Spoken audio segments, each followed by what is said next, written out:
ایک مدھم روشنی والا کمرہ جس کے پردے آہستہ آہستہ ہل رہے ہیں، جیسے ماضی کی سانسیں لے رہے ہوں۔ سادہ سا فرنیچر، ایک لکڑی کا میز جس پر ایک کھلی ڈائری اور گلاس میں آدھا پانی رکھا ہے۔ دیواروں پر دھندلی تصاویر، بلیک اینڈ وائٹ فلموں کے پوسٹرز اور ایک الماری جس میں غالب کی کتابیں قرینے سے رکھی ہیں۔ کمرے میں اداسی چھائی ہوئی ہے، لیکن ایک خاموش سی طاقت بھی محسوس ہوتی ہے۔ یہ کمرہ مینا کماری کا ہے، یا یوں کہیں کہ مہجبیں بانو کا۔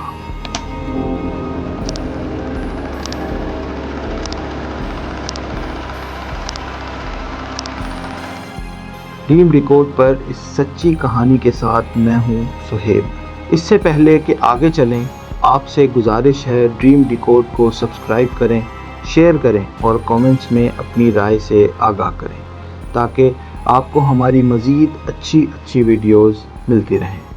سنتے ہیں مینا کماری کی کہانی۔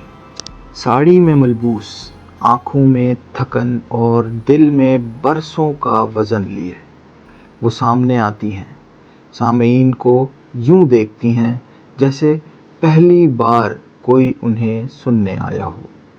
ان کی آواز نازک ہے جیسے سرگوشی، مگر ہر لفظ میں ایک عزم ہے۔ مجھے ٹریجڈی کوئن کہتے ہیں۔ یہ خطاب میرے لیے کبھی خواب نہ تھا، لیکن اب یوں لگتا ہے جسے میرے وجود میں شامل ہو گیا ہو۔ صاحب بی بی اور غلام، پاکیزہ، پرینیتا، ہر کردار میں کچھ نہ کچھ میرا اپنا تھا۔ مگر کیا کیمرہ بند ہونے کے بعد بھی کوئی جانتا ہے کہ مینا کماری کون تھی؟ وہ لمحہ بھر کو رکتی ہیں اور پھر جیسے یادوں کا سیلاب آ جائے۔ میں 4 سال کی تھی جب پہلی بار روشنی کی طرف دھکیلی گئی۔ میری پہلی فلم تھی لیدر فیس۔ میرے والد علی بخش ایک موسیقار اور والدہ اقبال بیگم ایک فنکارہ تھی۔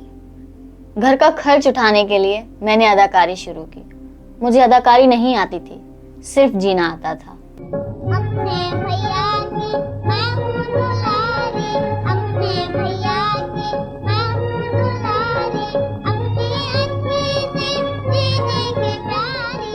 رفتہ رفتہ وہ بچی جو بیبی مینا کہلاتی تھی بڑے پردے پر چمکنے لگی۔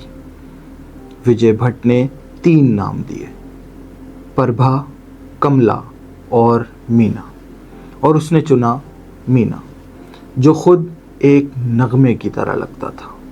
میرا نام میرا انقلاب بن گیا۔ میرے اندر محجبین چھپی رہ گئی، وہ لڑکی جو راتوں کی ناز کے نام سے شاعری لکھا کرتی تھی۔ کوئی نہیں جانتا تھا اسکرین پر دکھ کے سائے سے نکلنے کے بعد بھی میں درد کو ساتھ لے کر سوتی تھی۔ ان کی آواز کچھ لمحے کے لیے لرزتی ہے۔ میں نے محبت کی اور میں نے کھویا۔ کمال امروہی سے میری شادی ایک خواب جیسا آغاز تھا، مگر جلدی وہ خواب قید بن گیا۔ اصول، پابندیاں، خاموشیاں۔ 8 ماہ کے بعد میں الگ ہو گئی، لیکن کام نہیں رکا۔ پاکیزہ کے لیے 16 برس لگے۔ میں نے وہ فلم بنائی جب میرا جسم جواب دے رہا تھا۔ میں نے اپنے آخری لمحے اس فلم کے لیے جیے۔